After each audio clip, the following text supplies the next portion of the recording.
Voilà, eh bien, bonjour à tous ceux que je n'ai pas salués encore ce matin.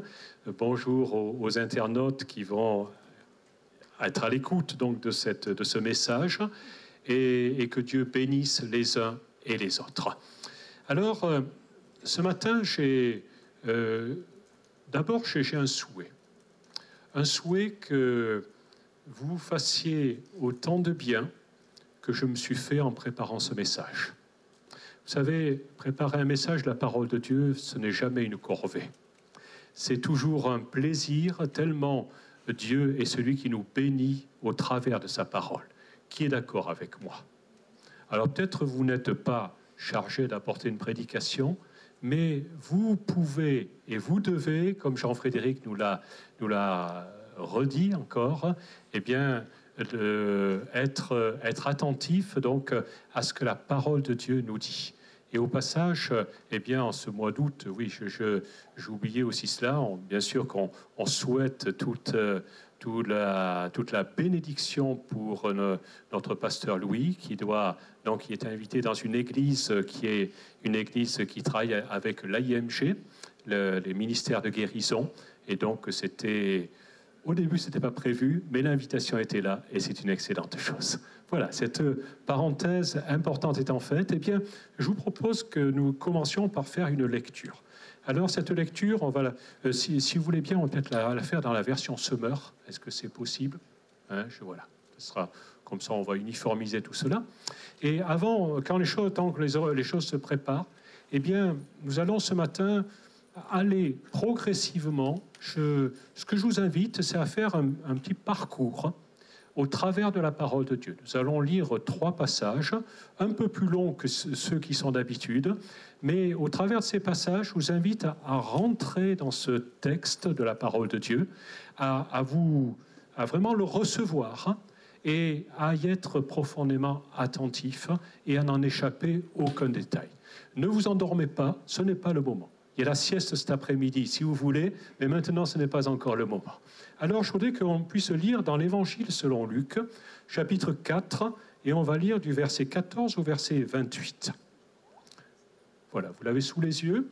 Jésus, rempli de la puissance de l'Esprit, retourna en Galilée. Sa réputation se répandit dans toute la région. Il enseignait dans les synagogues et tous faisaient son éloge. Il se rendit aussi à Nazareth, où il avait été élevé, et il entra dans la synagogue le jour du Shabbat, comme il en avait l'habitude. Il se leva pour faire la lecture biblique, et on lui présenta le rouleau du prophète Ésaïe. En déroulant le parchemin, il trouva le passage où il est écrit. C'est un passage qu'on connaît très très bien. Mais je voudrais qu'on le relise encore. « L'Esprit du Seigneur repose sur moi, parce qu'il m'a désigné par l'onction pour annoncer une bonne nouvelle aux pauvres. Il m'a envoyé pour proclamer aux captifs la libération, aux aveugles le recouvrement de la vue, pour apporter la délivrance aux opprimés et proclamer l'année de grâce accordée par le Seigneur. » Il roula le livre, le rendit aux servants et s'assit. Dans la synagogue, tous les yeux étaient braqués sur lui. Aujourd'hui même, commença-t-il, pour vous qui l'entendez, cette prophétie de l'Écriture est devenue réalité. Aucun de ses auditeurs ne restait indifférent. Le message de grâce qu'il leur présentait les étonnait beaucoup. Aussi disait-il, n'est-il pas le fils de Joseph? Alors il leur dit, vous ne manquerez pas de m'appliquer ce dicton, mais de Saint guéris-toi toi-même. Et vous me direz, on nous a parlé de ce que tu as accompli à Capernaum, fais-en donc autant ici dans ta propre ville. Et il ajouta, vraiment je vous l'assure, aucun prophète n'est bien accueilli dans sa patrie. Voici la vérité, je vous le déclare. Il y avait beaucoup de veuves en Israël, à l'époque d'Élie, quand pendant 3 ans et demi, il n'y a pas eu de pluie et qu'une grande famine a sévi dans tout le pays. Or, Élie n'a été envoyé vers aucune d'entre elles, mais vers une veuve qui vivait à Sarepta, dans le pays de Sidon. Il y avait aussi beaucoup de lépreux en Israël au temps du prophète Élisée, et pourtant aucun d'eux n'a été guéri. C'est le Syrien Naaman qui l'a été. Et écoutez bien, en entendant ces paroles, tous ceux qui étaient dans la synagogue se mirent en colère. Drôle de fin pour ce passage. Mais ce que je relève, en lisant cela, il a dit que Jésus était revêtu de la puissance de l'Esprit. Et cela ne l'a pas empêché de rejoindre le rassemblement, l'assemblée, la synagogue à laquelle il avait l'habitude de se rendre. Et tout cela pour ouvrir la parole de Dieu, pour la découvrir en commun avec d'autres frères et sœurs, et pourtant il s'agissait bien de Jésus. Et dans cette synagogue de Nazareth, sa ville natale, sa ville pas natale puisqu'il est né à Bethléem, mais sa ville de jeunesse, on va dire, à un certain moment, il va se passer deux façons de percevoir les choses. Tout d'abord, lorsque Jésus va avoir roulé ce livre, ce parchemin, l'avoir redonné à celui qui lui avait apporté, de façon à ce qu'il le range dans l'armoire prévue à cet effet, eh bien, il nous a dit qu'il va prononcer ces paroles. Aujourd'hui même, cette parole est accomplie. Et les gens ne seront pas indifférents. Ils vont apprécier cette parole. Ils vont avoir un peu de fierté même, disant, mais c'est le fils de Joseph, c'est notre entrepreneur local. Il est là et il parle bien. Et ils avaient une certaine fierté dans leur cœur. Ils avaient quelque chose qui leur faisait du bien. Et puis Jésus va enchaîner. Il va leur dire, mais vous continuerez, vous me donnerez certainement ce proverbe, médecin, guéris-toi toi-même, parce que là, tu es à Nazareth, tu es chez toi, on te connaît, on sait tout ce que tu as fait dans ta jeunesse. Il ne pouvait rien lui reprocher, mais en même temps, il savait que Jésus était un garçon comme les autres qui avaient grandi, sans péché. Et à ce moment-là, ils vont même plus loin, peut-être que vous me direz, mais fais les miracles que tu as fait dans la ville voisine. Viens donc les faire parmi nous. On te met au défi de le faire. Et Jésus, à ce moment-là, va s'arrêter sur deux exemples. Et on va en parler ce matin. Il y avait dans le pays d'Israël beaucoup de femmes veuves. Mais Élie le prophète, on va parler d'Élie le prophète, il n'a pas été envoyé vers l'une de ces veuves du pays d'Israël pour que cette veuve le nourrisse, mais vers une femme à Sarepta, dans la contrée de Sidon, en dehors du pays, et pour que cette femme puisse contribuer à son ravitaillement, à son alimentation. Et je m'arrête là-dessus, parce que ce que nous allons voir ce matin, eh bien, c'est comment la manifestation de la parole au travers de Jésus peut avoir une certaine cohérence, et a toujours une cohérence, et cette cohérence n'est pas toujours la cohérence qui est la nôtre. Parce que lorsque Jésus va prononcer ces paroles, il y avait des veuves en Israël, il n'en manquait pas. Mais regardez bien le prophète Élie, qui pourtant est le prophète parmi les Juifs, eh bien c'est le prophète par excellence, allons-nous dire. Dans chaque synagogue, il y a un siège qui lui est réservé, encore maintenant. Mais à ce moment-là, Jésus va dire, eh bien non. Le prophète a été envoyé à Sarepta, la maison du fondeur, c'est ce que cela signifie. Et puis en même temps, je ne peux pas m'empêcher de dire que c'est également le même mot pratiquement que la France. Et si vous alliez un jour à l'aéroport de Tel Aviv, eh bien vous entendriez parler, on entend parler, mais tiens, il y a des Sarfatis. Hein, José, c'est juste. Les Sarfatis, c'est nous. Hein, c'est les Français. C'est la mention qui est donnée pour l'appellation des Français, c'est des Sarfatis. Ce n'est pas Madame Sarfati, il y a aussi Monsieur Sarfati. Hein. Il y a les deux. La parenthèse est ouverte et elle est fermée. Et à ce moment-là, eh bien, on voit que cette parole de Jésus, au lieu d'être bien accueillie, va déclencher la colère. Et pourquoi cette colère ? On va essayer de comprendre. Alors, je vous propose qu'on fasse une deuxième lecture, cette fois-ci dans le premier livre des Rois, chapitre 17, et à partir du verset 8. Ça ne sera pas très long, mais on va le lire. Alors l'Éternel adressa la parole à Élie. Elle lui adressa la parole, c'était à Élie, le prophète, en ces termes. « Mets-toi en route et va à Sarepta, dans le pays de Sidon, et installe-toi là-bas. J'ai ordonné à une veuve de là-bas de pourvoir à ta nourriture. » Élie se mit donc en route et se rendit à Sarepta. Lorsqu'il arriva à l'entrée de la ville, il aperçut une veuve qui ramassait du bois. Il l'appela et lui dit « S'il te plaît, va me puiser un peu d'eau dans une cruche pour que je puisse boire. » Comme elle partait en chercher, il la rappela pour lui demander « S'il te plaît, apporte-moi aussi un morceau de pain. » Mais elle lui répondit « Aussi vrai que l'Éternel ton Dieu est vivant, je n'ai pas le moindre morceau de pain chez moi, il me reste juste une poignée de farine dans un pot et un peu d'huile dans une jarre. J'étais en train de ramasser 2 bouts de bois. Je vais rentrer et préparer ce qui me reste pour moi et pour mon fils. Et quand nous l'aurons mangé, nous n'aurons plus qu'à attendre la mort. » Élie reprit, « Sois sans crainte, rentre, fais ce que tu as dit. Seulement, prépare-moi d'abord avec ce que tu as, une petite miche de pain et apporte-la-moi. Ensuite, tu en feras pour toi et pour ton fils. Car voici ce que déclare l'Éternel, le Dieu d'Israël, le pot de farine ne se videra pas et la jarre d'huile non plus, jusqu'au jour où l'Éternel fera pleuvoir sur le pays. » La femme partit et fit ce que Élie lui avait demandé.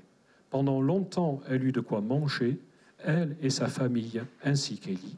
Le pot de farine ne se vida pas et la jarre d'huile non plus, conformément à la parole que l'Éternel avait prononcée par l'intermédiaire d'Élie. Ce matin, je crois que c'est bon qu'on relise ce passage de façon à ce qu'on réalise ce qui a pu se passer dans la tête de ces gens de Nazareth. Pourquoi ont-ils été furieux contre Jésus en entendant l'évocation de ce qui s'était passé entre le prophète Élie et cette veuve de Sarepta? Eh bien, il nous est dit que Élie va être dirigé, non pas par son intelligence, mais Dieu va le diriger et va lui dire « Va à Sarepta, dans le pays de Sidon, et j'ai commandé, Dieu avait parlé, écoutez, tous les détails sont importants, Dieu avait parlé à une femme, il ne nous a pas dit comment, on va voir après, peut-être on le devinera un petit peu, en lui disant « Tu vas nourrir un homme de Dieu qui va te rejoindre. » Alors il faut savoir qu'avant que ce soit cette veuve qui nourrisse le prophète, eh bien c'était messieurs les corbeaux. Donc c'était pas le mieux choisi, on va dire. Hein. Je ne sais pas si le matin, eh bien, votre tasse de café arrive sur le bec d'un corbeau. Moi, ça ne m'est pas arrivé. Je préfère que, voilà, il vaut mieux que je m'en débrouille tout seul. Ça ira mieux comme ça. Mais on va dire que la considération pour le prophète que Dieu avait pour lui, c'était particulier quand même. Parce qu'il aurait pu lui susciter un petit serviteur, comme plus tard il aura Élisée comme serviteur, ou Géasi. Mais là, c'était le corbeau. Et ça va être ensuite cette veuve. Et il est dit que cette veuve habitait le pays de Sidon. Et savez-vous quel était ce pays de Sidon? Eh bien, c'était le pays d'origine de la reine Jézabel, ni plus ni moins. Le pays de l'idolâtrie, s'il en était. Et où il était, même le roi Akab a pris pour femme Jézabel. Et cette femme a été une cause de péché pour lui. Et il a dressé des idoles, la déesse Astarté, le dieu Baal. Tout ça, c'était la production de la région de Sidon. Alors là, je comprends peut-être un petit peu mieux pourquoi les Nazarétiens, je ne sais pas si on les appelle comme cela, étaient fâchés dans la synagogue. Ils ont dit, mince, mais le fils de Joseph, il aurait pu prendre un exemple un peu plus sympa pour nous. Parce que dire que la référence, c'est le pays de Sidon, eh bien, ça ne nous arrange pas du tout. Mais c'était la pensée de Dieu. Et lorsque Élie est arrivé dans cette ville de Sarepta, cette petite bourgade, il est arrivé à l'entrée de la ville et il va arriver dans une démarche que Dieu va le mettre à l'épreuve, notre ami Élie. Il faut savoir qu'Élie, c'est celui qui a précédé Élisée, dont nous avons parlé. où il nous en a parlé il n'y a pas très très longtemps. Et Élie était une référence.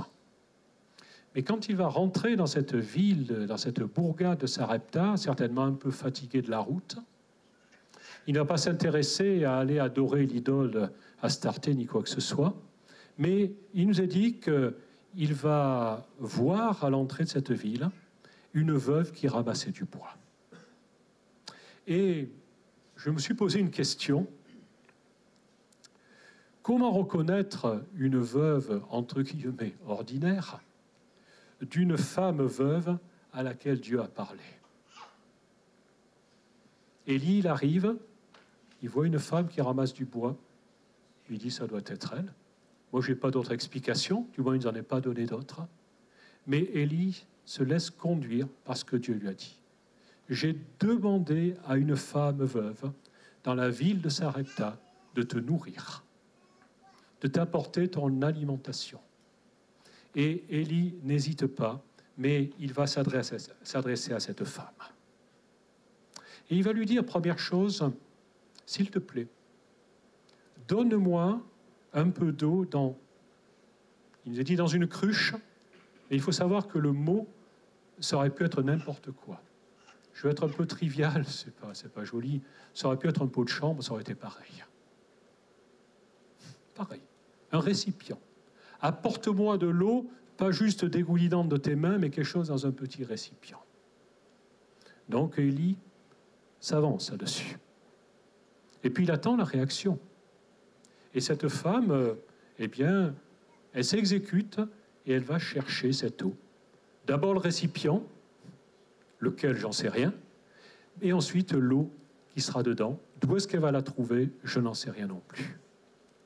Et au moment où Élie voit le mouvement de cette femme, pour ça je vous dis qu'il faut être attentif. Je ne sais pas si vous voyez la scène, la femme elle part avec son petit certainement sur le dos. On a notre petite Jeanne qui n'est pas là en ce moment, mais oui, ça devait... Oui, si, elle est là derrière, je la vois. Je n'avais pas vu derrière Christian. Eh bien, elle est là, alors elle n'est pas, je ne sais pas où est-ce qu'elle était, devant, sur le dos, je ne sais quoi, et elle va chercher cette eau.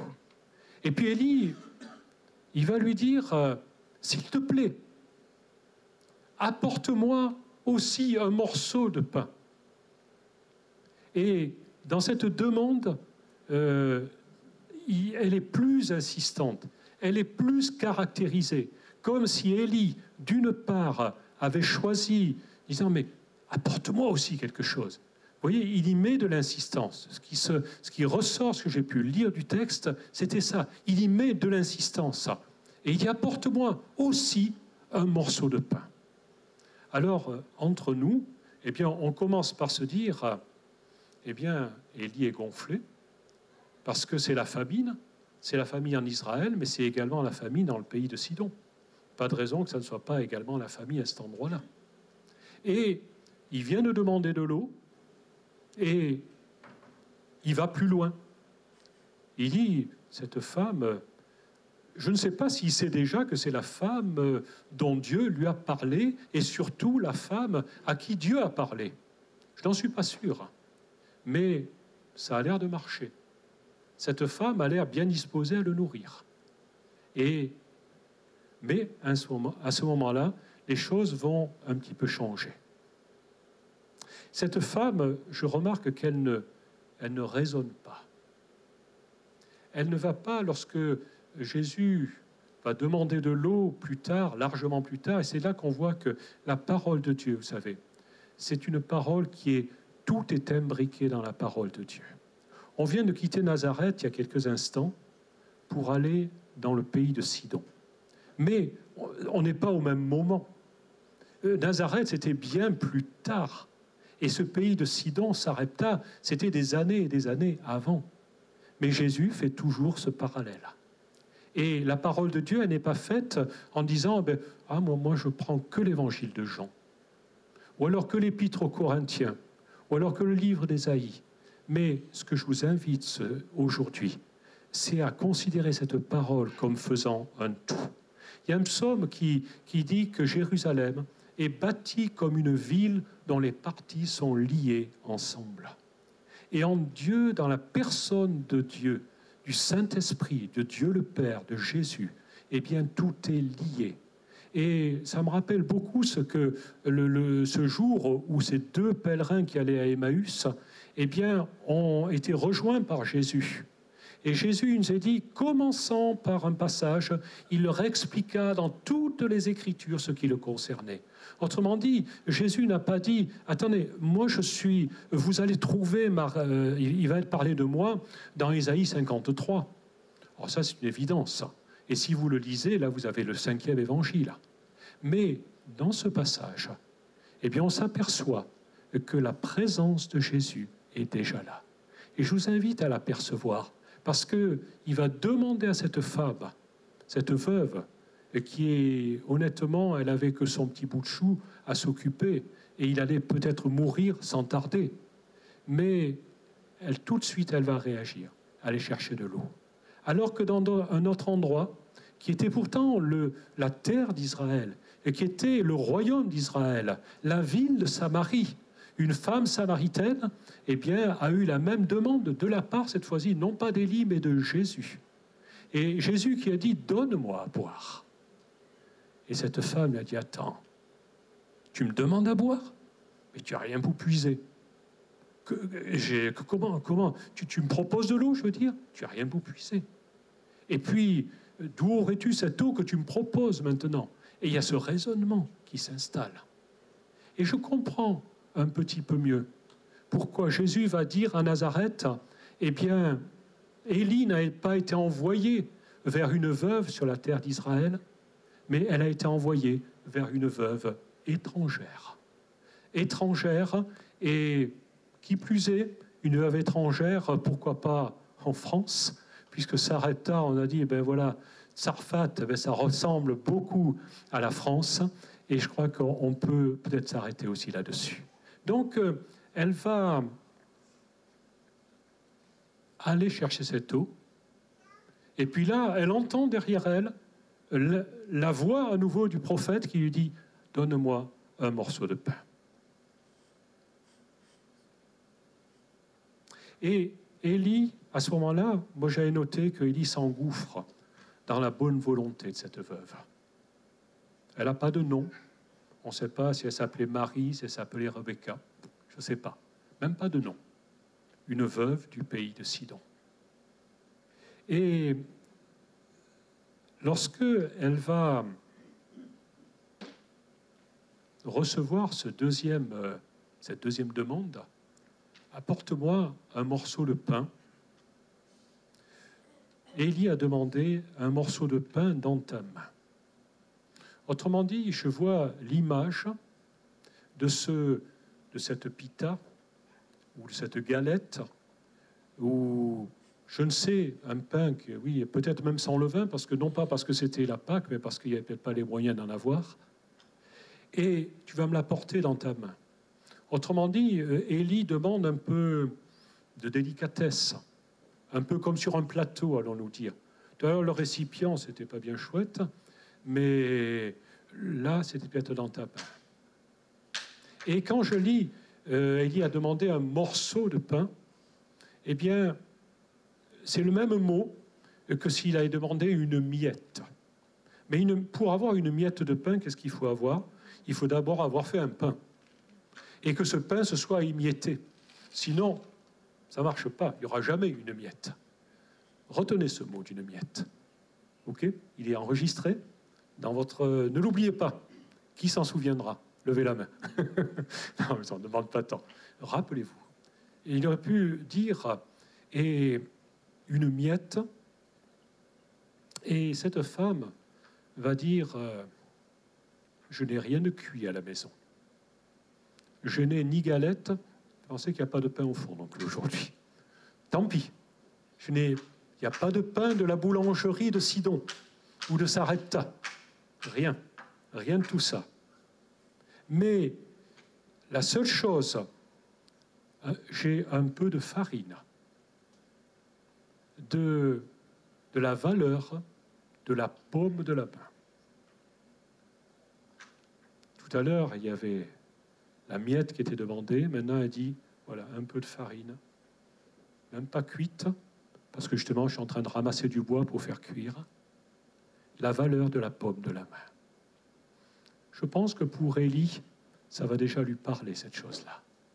Quand on va lui parler de la paume de la main, vous savez, c'est la partie la plus sensible, presque du corps humain. C'est très, très sensible, la paume de la main. Et c'est même, le Seigneur va même dire, je t'ai gravé sur la paume de ma main. Vous savez, il y a beaucoup de personnes qui se font des tatouages à notre époque, mais je ne sais pas s'il y en a beaucoup qui se font vraiment dans la paume de la main. Je n'ai jamais posé la question, mais je pense que ça ne doit pas faire vraiment du bien. Et Élie va entendre cela. Juste un peu de farine, la valeur de la paume de la main. Autant que le petit nuage qui, au moment de la sécheresse, annoncera la pluie au prophète. Il n'y a jamais de hasard dans la parole de Dieu. Et ce que cette femme va dire, elle va aller plus loin. Et elle va dire, voilà, tu me demandes ça, et moi, elle va commencer à rentrer un peu dans une autre discussion. Elle va dire, je t'explique, homme de Dieu, parce qu'elle l'avait reconnu. Elle va à un certain moment lui dire, ton Dieu est vivant, ton Dieu, pas le mien encore. Je ne sais pas si elle réalisait que ses idoles n'avaient rien à apporter, mais elle va reconnaître que c'était... Et c'est là peut-être qu'elle va se dire, celui qui m'a parlé de quelqu'un qui viendrait me voir, eh bien c'est peut-être bien de ce bonhomme dont il s'agit. Et quand elle va expliquer au prophète Élie, aussi vrai que l'Éternel ton Dieu est vivant, je n'ai pas le moindre morceau de pain chez moi. Tout juste une poignée de farine dans un pot, un peu d'huile dans une jarre. J'étais en train de ramasser 2 bouts de bois. Je vais rentrer et préparer ce qui reste pour moi et pour mon fils. Quand nous l'aurons mangé, nous n'aurons plus qu'à attendre la mort. Quand je lis ça, je suis attristé. Parce que cette femme va, jusqu'à présent, de la part du prophète Élie, elle n'a eu que des demandes. Dieu n'a pas parlé à cette femme au travers du prophète Élie. Élie n'a pas prophétisé. Mais elle va lui dire, tu vois, voilà ma situation. Voilà où est-ce que j'en suis. Et elle va ce que tu me demandes, eh bien, il y a le mot je préparerai, et c'est le mot je ferai. Voilà, tu me demandes quelque chose, mais ce que j'avais l'intention de faire, c'était ça, moi, de faire. C'était de rentrer à la maison, faire chauffer ce qui peut être chauffé un petit peu, de manger parce qu'elle n'aura jamais assez pour moi et pour mon gamin, et puis ensuite, eh bien, on attendra la mort. Et je m'arrête un peu là-dessus parce que on peut s'apercevoir, et Jésus, je crois, le percevait certainement, qu'au travers de ce qui se passait dans le cœur de cette femme, il y avait quelque chose d'indéfinissable. On s'aperçoit, vous savez, il y a un livre qui s'appelle le livre d'Esther dans la parole de Dieu, et dans ce livre n'apparaît à aucun moment le nom de Dieu. Et là, on pourrait se dire que c'est un peu la même chose. On est dans le domaine prophétique, parce que le livre des rois est un livre prophétique. On a un prophète qui s'appelle Élie, mais jusqu'à présent, il n'a pas dévoilé qui il était. Il n'a pas dit qu'il était prophète. Il aurait pu lui dire à cette femme, « Oh, je suis le prophète qui arrive. » Mais pas du tout. Donne-moi un petit peu d'eau. Donne-moi un petit morceau de pain. Autrement dit, il la pousse dans ses retranchements, jusqu'au moment où elle est obligée de déverser son cœur. Et ce matin, je voudrais vraiment vous engager à chercher Dieu de cette façon-là, au travers de sa parole.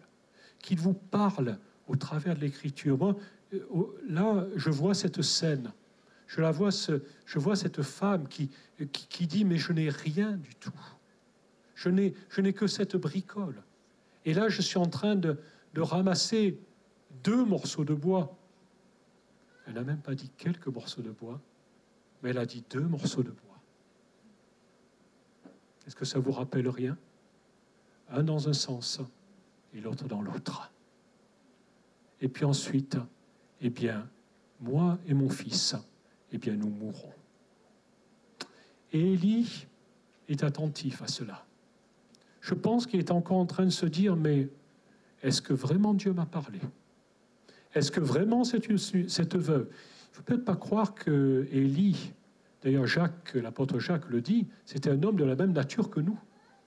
Et peut-être ne savait-il pas encore comment les choses allaient se passer. Mais à ce moment-là, il sait que c'est le moment d'agir et de parler. Et il se tourne vers cette femme et il lui dit, sois sans crainte. Oh, avec quoi elle sera sans crainte? Rentre, fais ce que tu as dit, n'est-ce pas? Seulement, prépare-moi d'abord avec ce que tu as, une petite miche de pain et apporte-la-moi. Ensuite, tu en feras pour toi et pour ton fils, etc., etc. Et en cela, eh bien, Élie va commencer à prophétiser. C'est seulement à ce moment-là. Et curieusement, cette femme qui était déterminée à dire « je vais rentrer à la maison, on va manger ce qui reste comme on peut et on va mourir », eh bien, elle va percuter sur la parole d'Élie. Et elle va même dire, la femme partit et fit ce qu'Élie lui avait demandé. Et pendant longtemps, elle eut de quoi manger, etc. Et elle a vraiment reçu, à ce moment-là, il y a eu ce télescopage entre la parole qui venait dans le cœur et dans la bouche d'Élie, la parole qui était reçue par cette femme, et ce que s'est-elle souvenue de quelque chose? A-t-elle eu une vision auparavant, voyant arriver un homme avec un vêtement particulier? Elle ne sait pas. Mais ce qui est sûr, c'est que la parole de Dieu s'est accomplie pour cette femme. Et je comprends que la réponse que Dieu a fait autant à elle qu'à Élie pouvait être quelque chose de particulier pour ce moment-là, mais également pour la synagogue de Nazareth. Parce que quand ces hommes dans la synagogue de Nazareth, Jésus leur a prêté l'intention de lui dire fais ici à Nazareth ce qu'on a entendu dire que tu as fait à Capernaum. Sous-entendu, c'est peut-être vrai, mais qu'on n'y croit qu'à moitié. Eh bien, à ce moment-là, ces hommes qui étaient à la synagogue pouvaient dire mais oui, mais il a pris l'exemple de la veuve de Sarepta, mais c'est une exception. Enfin, on ne va pas chercher quelqu'un pour secourir un prophète ailleurs que sur la terre d'Israël. Et pourtant, eh bien, on s'aperçoit que le plan de Dieu, eh bien, certes, il est pour Israël, au premier chef. Il est pour la synagogue de Nazareth, au premier chef. Il est pour la ville de Capernaum. Il est pour la ville de Jérusalem. Mais il est également pour la petite bourgade de Sarepta, pour la petite bourgade de Voiron, pour la petite bourgade de Rives et d'autres, la bourgade de Colombes, à Prieux, voilà, il y en a d'autres, hein, voilà, je ne sais plus qui j'ai oublié, mais voilà, il y en a peut-être d'autres, hein, à Murette, voilà. Et le Seigneur a préparé quelque chose, la forteresse, voilà, n'oublions personne, je ne sais. Qui ai-je oublié? Là, Novalaise, oh, j'avais oublié la Savoie, voilà, et bien c'est pour toi aussi, pour la Savoie. Et il se déplace pour toi aussi, le Seigneur Jésus. Et ce matin, eh bien, je suis heureux de voir cela, de voir que Jésus prend à dessein ce choix, et en plus parce qu'après il va prendre l'exemple, pas n'importe lequel, mais de l'ennemi juré d'Israël, c'est-à-dire du roi de Syrie et de son général Naaman. Et il va dire, ben voilà, il n'y avait pas de... voilà, le lépreux, eh bien, qui a été guéri, c'était Naaman et pas d'autre de ce temps-là. Alors, et ces hommes n'étaient pas contents. Mais je dirais que là, eh bien, cette parole d'Élie, eh bien, elle va faire son chemin. Et je crois que je vous engage à chercher de la même façon ce qui est dans la parole de Dieu. Et puis, est-ce que vous avez oublié, quel est le mot que vous avez dit de retenir? La miette. Alors, je vous invite à faire une troisième lecture. Vous savez déjà laquelle c'est, peut-être. Matthieu 15, verset 21. Dieu veut nous donner l'abondance, mais il parle de miettes. Matthieu 15, verset 21. En quittant cet endroit, Jésus se rendit dans la région de Tyr et de Sidon. Ça vous dit quelque chose, Sidon? Personne n'a oublié depuis tout à l'heure, quand même, hein, j'espère. Vous avez vraiment la mémoire courte. Sarepta, Sidon. Et Jésus, comme pour aller se reposer, comme pour aller prendre un petit temps paisible, à un moment, il invite même ses disciples, dans un autre moment, à lui dire « Venez à l'écart, on va se reposer un petit peu, il y a trop de personnes ici. » Et je pense qu'à un certain moment, Jésus peut avoir pensé qu'il allait être tranquille. Qu'est-ce que vous en pensez? Peut-être ça. Mais ce qui se passe, c'est que voici qu'une femme cananéenne qui habitait là vint vers lui et se mit à crier. Ce matin, on a dit « Entends nos cris ». Et là, elle se mit à crier « Seigneur, fils de David ». Cette femme n'est pas la première venue, elle sait déjà que Jésus est le fils de David, à savoir le Messie d'Israël. C'est cela que ça veut dire. Quand vous entendez fils de David, ça veut dire le Messie. Ça veut dire que c'est une femme qui a reconnu Jésus comme le Messie. Alors que quand nous sommes à Nazareth, curieusement, le voile dont parle l'apôtre Paul, eh bien, il est déjà sur le visage de ces habitants de Nazareth, qui n'ont pas reconnu en Jésus le Messie, mais seulement l'entrepreneur local, le charpentier local, il est là-bas au fond, le charpentier, voilà, mais il était aussi à Nazareth. Et donc, je reviens. Seigneur, fils de David, aie pitié de moi. Ma fille est sous l'emprise d'un démon qui la tourmente cruellement. Mais Jésus ne lui répondit pas un mot. Ses disciples s'approchèrent de lui et lui dirent « Renvoie-la, car elle ne cesse de nous suivre en criant. » Ce à quoi il répondit « Ma mission se limite aux brebis perdues du peuple d'Israël. » Voilà. Comme certains ont pu dire, la messe était dite. Je ne sais pas ce que vous en pensez, mais qu'est-ce qu'on pouvait dire d'autre que cela? Pour beaucoup de personnes, eh bien, pour peu que cette femme ait entendu, on en avait parlé il n'y a pas très très longtemps, je me souviens de cette femme, eh bien, elle aurait pu dire c'est fichu. Ce saint homme, ce Messie, il n'a été envoyé qu'aux brebis perdues de la maison d'Israël. Et qu'est-ce qui va se passer? Mais la femme vint se prosterner devant lui, un geste d'adoration. Jésus ne l'a pas fait relever, puisqu'il est Dieu. Et en disant « Seigneur, viens à mon secours ». Et Jésus va lui parler. Jusqu'à présent, il n'avait pas dit un mot. Mais il lui répondit, plutôt il a parlé. Est-ce qu'il a parlé en pensant en haute voix? Peut-être. Mais ce qui est sûr, c'est qu'elle, cette femme, elle était capable d'entendre n'importe quoi sortant de la bouche de Jésus. Et elle était attentive. Et ce matin, je m'arrête un petit peu là-dessus. Est-ce que je suis capable d'entendre n'importe quoi qui sortirait de la bouche de Jésus? Et si, je ne sais pas, je ne vais même pas prendre d'exemple parce que ça serait peut-être malvenu, mais ce qu'elle va entendre, écoutez-le simplement. Il ne serait pas juste de prendre le pain des enfants de la maison pour le jeter au petit chien. Le petit chien, ce n'était pas l'épagnol, le breton qui était dans un coin. C'était l'espèce de petit toutou sauvage qui traînait sous la table. Celui qu'on méprisait, qu'on chassait avec le pied, etc.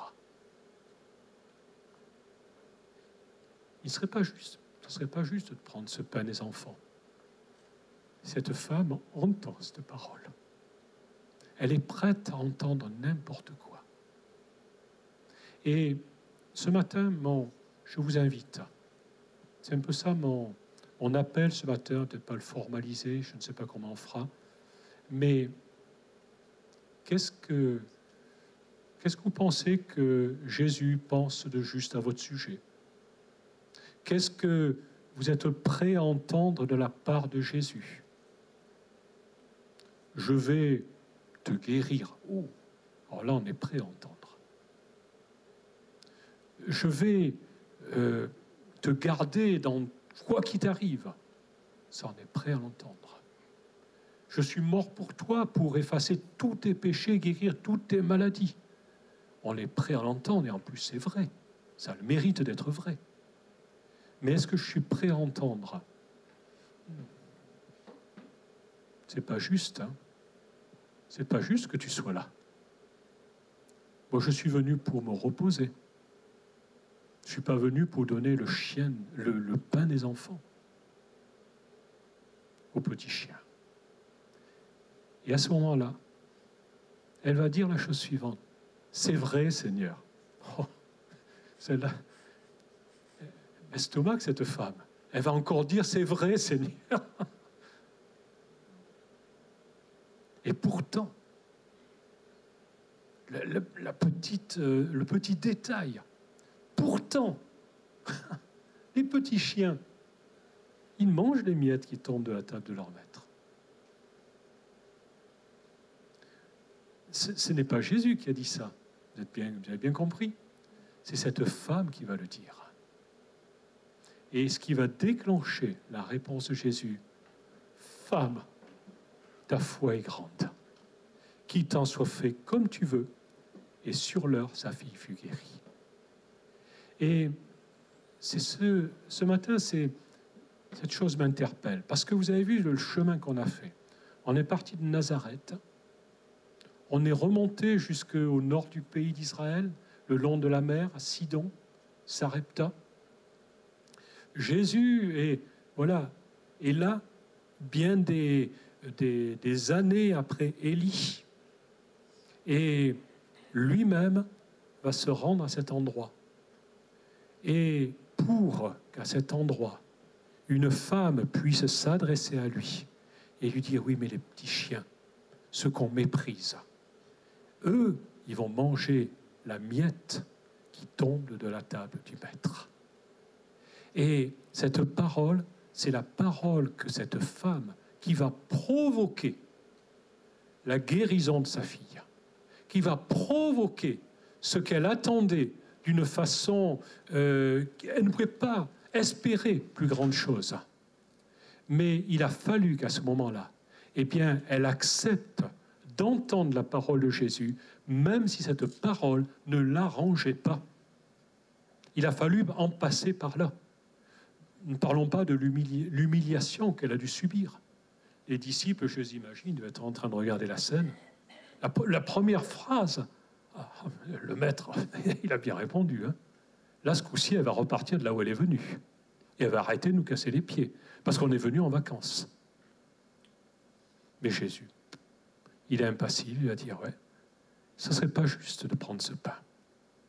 Mais justement, je voulais faire quelque chose qui ne paraît pas juste. C'est-à-dire que je vais faire exprès de laisser tomber des miettes de la table du maître que je suis. Parce que vous n'avez pas oublié que quand, dans le pays d'Israël, quand on faisait la moisson, Dieu avait dit, entre autres, eh bien, quand tu moissonneras ton champ, tu n'iras pas jusqu'au bout, jusqu'à plus soif. Tu laisseras des glanures qui sont là, tu laisseras quelques épis pour le pauvre, l'étranger, celui qui va venir de nuit peut-être pour pas qu'on le remarque. Parce que c'est à lui que ça peut appartenir. C'est lui qui va s'en servir et qui va se nourrir avec. Et je ne sais pas si ça vous parle, ce qu'on est en train de dire ce matin. Mais ce que je voudrais, c'est non pas que vous reteniez tout ce que je vous ai dit, mais peut-être vous pourrez le reprendre. Le reprendre avec ce même souci, non pas de couper les cheveux en quatre, je n'ai pas le sentiment d'avoir fait ça ce matin, mais d'être allé dans ce détail. Dans le détail où Jésus veut aller, le détail de notre cœur. Peut-être qu'il parle à quelqu'un, il y a quelqu'un qui va dire, mais j'ai l'impression parfois que Jésus me considère comme un petit chien. comme s'il m'avait oublié, comme si j'avais, chez lui, je ne comptais pas, comme si j'étais une personne étrangère.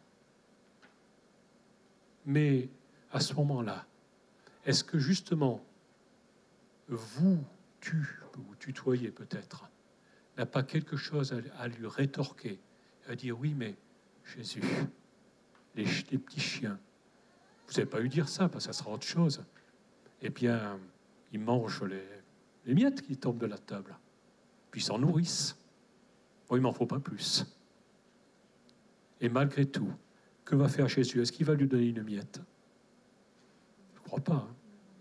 La guérison complète, pleine et entière de son enfant, tourmenté par le démon. Quel espoir avait cet enfant dans le territoire de Sidon? Aucun espoir. Baal n'allait pas la guérir. Au contraire, il allait encore lui flanquer quelques démons de plus. Astarté non plus. Mais ce jour-là, c'est Jésus, le fils de David, qui passe. Alors lui, je ne le laisserai pas repartir dans le pays d'Israël avant qu'il n'ait accompli ce dont j'ai besoin. C'était la détermination de cette femme. Et ce matin, je vous invite à cela, à cette même détermination. Et j'arrive à la fin de ce message. Peut-être que jusqu'à présent, vous dites Jésus ne m'a rien dit. Cette femme, il y avait quand même parlé. On peut dire, entre guillemets, méchamment. Mais il y avait parlé. Elle avait entendu sa voix. Alors, si Jésus ne vous a encore rien dit, je vais vous dire ce matin de façon très simple. Ne bougez pas. Ne commencez pas à entreprendre n'importe quoi. Je vais aller voir, je ne sais pas, le guérisseur du coin. Vous ne faites pas ça, certainement. Ce n'est pas votre façon de faire. Je vais me jeter sous le premier train. Non, j'exagère volontiers. Mais ne bougez pas. Attendez que Jésus vous parle. Et ne dites pas à Jésus ce qu'il doit vous dire. La moindre des choses, quand même. Parle-moi, Seigneur. Vous connaissez l'histoire de cet homme qui était en danger, là, et puis où Dieu lui envoie des pompiers, il envoie un hélicoptère, il était en train de se noyer, et puis il envoie tout ce monde-là, et puis il dit, mais non, moi j'attends que Dieu me vienne en aide, qu'il me parle. Et bien sûr, où est-ce qu'il finit? Il finit dans les lieux célestes, parce que simplement, il s'est noyé, et il est mort, et il est monté dans les lieux célestes. Et alors, il commence à admonester le Seigneur, il dit, mais enfin, tu n'as pas vu que j'étais en difficulté? Et oui, mais je t'ai pas aperçu que je t'ai envoyé les pompiers, que je t'ai envoyé un hélicoptère, tout ça. Tu n'en es pas aperçu? Tu l'as pas vu? Ah, mais c'est toi qui me l'avais envoyé, donc. Et ainsi, il a fallu qu'il dicte sa conduite au Seigneur. Donc, si Dieu ne vous a pas parlé, eh bien, ne bougez pas, surtout. Surtout si vous pouvez avoir fait comme Pierre qui dit, allez, si c'est toi, ordonne que j'aille sur toi sur le lac. Et Jésus lui a dit, viens, heureusement. Sinon, ce n'était pas le moment d'y aller. À moins que Pierre s'entraîne pour les Jeux Olympiques ou qu'il pense que le lac de Tibériade, c'était comme la Seine. Je ne sais pas. Mais voilà. Bon, on va dire les choses à l'actualité. Non. Jésus lui a dit, viens. Et il y est allé. Par contre, s'il t'a parlé, eh bien maintenant, tu n'as pas à lui dire c'est à toi de faire, mais ça sera bien à toi d'agir. C'est toi, c'est moi qui devrais agir. C'est moi qui devrais faire. Parce que cette femme, eh bien, elle a entendu la voix de Jésus. Et à ce moment-là, elle a agi en conséquence. Et je crois qu'on doit être... Si vous pouvez retenir quelque chose ce matin, retenez. Peut-être la miette, vous allez l'oublier. Peut-être il y a un coup de vent qui va la faire envoler. Mais n'oubliez pas que vous avez besoin d'entendre la voix de Jésus. Vous avez besoin de l'entendre. Vous allez me dire, ça paraît une évidence. Mais est-ce que, vous savez, je n'ai pas du tout de critique, parfois parce que chacun a sa façon de faire. Mais j'ai entendu quelquefois des prières, et j'en ai fait aussi, qui étaient de dire, Seigneur, tu vas faire ceci et cela pour moi, parce que j'y ai droit. Ta parole, tel verset me le dit. Mais quelquefois, vous savez, il y a des versets qui disent une chose et qui disent en même temps tout à fait le contraire. Vous n'avez jamais remarqué, ne répond pas à l'insensé selon sa folie. Et tout de suite après, répond à l'insensé selon sa folie, parce que sinon, il pourrait se croire sage. Vous trouvez ça dans les proverbes. Oui, donc, des fois, alors, quelquefois, on voulait faire parler Jésus. Mais Jésus, il ne parle pas, même pas sous la torture. Et ce matin, eh bien, nous savons que Jésus passe et nous avons besoin d'entendre sa voix. Et cette femme, je voudrais que vous reteniez que lorsqu'elle a su que c'était Jésus qui était là, elle a dit, c'est l'occasion où je dois entendre sa voix. Elle n'aurait peut-être, il ne s'est peut-être rien passé d'autre, je vais jusque-là, elle aurait au moins entendu la voix de Jésus. Mais elle est allée plus loin. Et je crois que le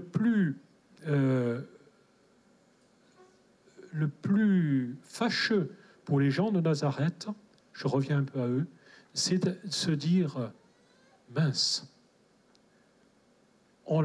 il est passé par chez nous et on ne l'a peut-être même pas remarqué. Alors que la veuve de Sarepta, elle a remarqué que le prophète était passé. Alors que la femme syrophénicienne du territoire de Sidon, elle a su que c'était Jésus qui passait. Et je dirais que ce matin, rien n'est plus irritant que de manquer une occasion, et surtout quand c'est l'occasion de sa vie. Et ce matin, ne manquez pas l'occasion. Ne manquez pas l'occasion d'entendre la voix de Jésus. Il y a un certain peuple, je tairai son nom, duquel on a dit qu'ils n'ont jamais perdu l'occasion de perdre une occasion. Je le répète pour vous, jamais perdu l'occasion de perdre une occasion. Vous vous rendez compte? Et je crois que il ne faut jamais perdre l'occasion lorsque Jésus passe. Et j'arrive enfin à ma conclusion. Et je voudrais juste que nous puissions retenir que, donc je vous redis peut-être, si Jésus ne vous a rien dit, ne bougez pas. N'allez pas imaginer des choses. Entendez d'abord sa voix. Même si sa voix n'est pas celle que vous attendiez. Même si sa voix n'est pas comme vous auriez aimé qu'il vous parle. Par contre, s'il vous a parlé, alors je vais vous dire, c'est à vous d'agir. Je lisais un livre il n'y a pas très très longtemps, et parfois on se dit comment on va parler à quelqu'un, à un membre de notre famille, à nos proches. Et ce serviteur de Dieu conseillait la chose suivante, prenez un rendez-vous. Prenez un rendez-vous. Vous connaissez l'histoire de je vois à peu près l'heure, mais je ne veux pas trop tarder, ce serviteur de Dieu qui disait ces choses. Alors, non, ce n'est pas ce que je voulais vous dire. Il était question d'un sénateur aux États-Unis. Et ce sénateur, je crois que je voulais peut-être en raconter une fois ou l'autre, eh bien, avait été reçu, avait fait venir plus exactement son père, qui était un chrétien, et il était là, il était de passage, et ce sénateur a reçu l'ambassadeur de Belgique. Et il a été tellement fier de recevoir cet ambassadeur de Belgique, il dit, tiens, je vais lui présenter mon papa. Et donc, il lui a présenté, il a dit, c'était un sénateur, c'était un homme brillant, et il a présenté son vieux papa qui était là. Il a dit, voilà, c'est mon père, je vous le présente, monsieur l'ambassadeur. Et tout à coup, c'est ce vieil homme se tourne vers l'ambassadeur et lui dit, est-ce que vous connaissez Jésus? Et le sénateur, il y a un frisson qu'il a parcouru, il a détourné la conversation, il dit, oh là là, il me les aura toutes faites et il a encore fait celle-là. Il ne peut pas s'empêcher de parler à Jésus de tout le monde.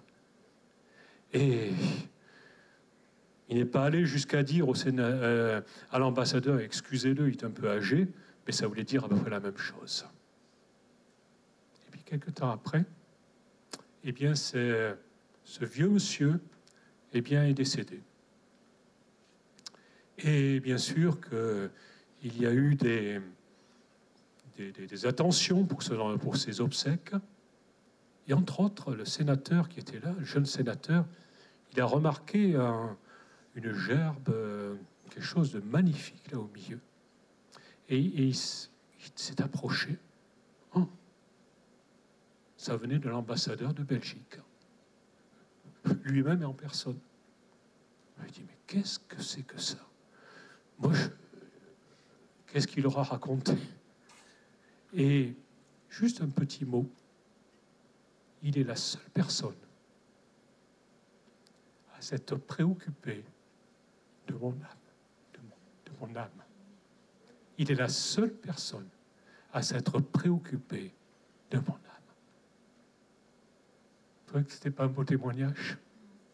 Et moi, j'ai envie de vous dire, voilà, on a eu des messages. Rappelez-vous Élisée, le manteau que Dieu veut nous donner. Ce que les Ruth, tout ça, j'oublie pas. C'est présent dans mon cœur. Et en même temps, j'ai envie de vous dire, eh bien, est-ce que Jésus ne veut pas que nous recherchions encore plus l'écoute de sa voix? Ça sera peut-être le matin. Pascaline nous l'a rappelé il y a quelques semaines, 2 semaines à peu près. Ne l'oublions pas. Et soyons de ceux qui veulent entendre la voix du Seigneur et qui ne passent pas à côté, qui ne loupent pas l'occasion. Et puis je voudrais juste terminer avec une petite anecdote pour vous dire qu'il ne faut pas perdre les occasions. Ça se passe dans la gare. Moi, j'ai pris le train pendant des années et un voyageur arrive tout mouillé de chaud et il s'adresse à l'agent qui est là avec sa casquette et son drapeau. Il dit, monsieur l'agent, est-ce que la pendule de la gare est en avance? Ou alors c'est ma montre qui est en retard, mais j'aimerais savoir que vous m'indiquiez l'heure précise à laquelle part le train de 20h02.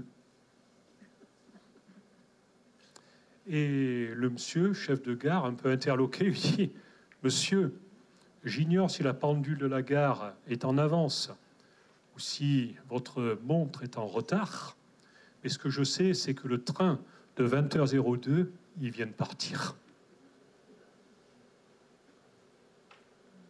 Et ce matin, c'est peut-être un peu, disons, humour, mais gardons cela. Que le train que nous devons prendre pour entendre la voix de Jésus, on ne soit pas juste en train de voir les 2 feux rouges de l'arrière, mais que vraiment nous soyons attentifs à ce que Dieu veut faire. Rappelez-vous, Nazareth, Sarepta, on revient à Sidon, etc. On a beaucoup voyagé ce matin et j'espère que vous avez apprécié et que nous allons garder ça et que nous allons surtout marcher dans ce chemin. Seigneur Jésus, je te remets ce matin nos amis, les internautes également, qui, je souhaite une bonne semaine aussi, et que les uns et les autres, nous puissions ne pas louper les rendez-vous que tu nous fixes. Que nous soyons de ceux qui ayons à cœur d'entendre ta voix, même si de temps en temps, ta voix doit nous décevoir. Peu importe, et que nous soyons de ceux qui sachions aller jusqu'au bout pour recueillir ce que tu as prévu pour nous et que nous sachions passer par le chemin que tu nous as également réservé d'y passer. Que ton nom soit béni. Merci Seigneur. Amen et Amen.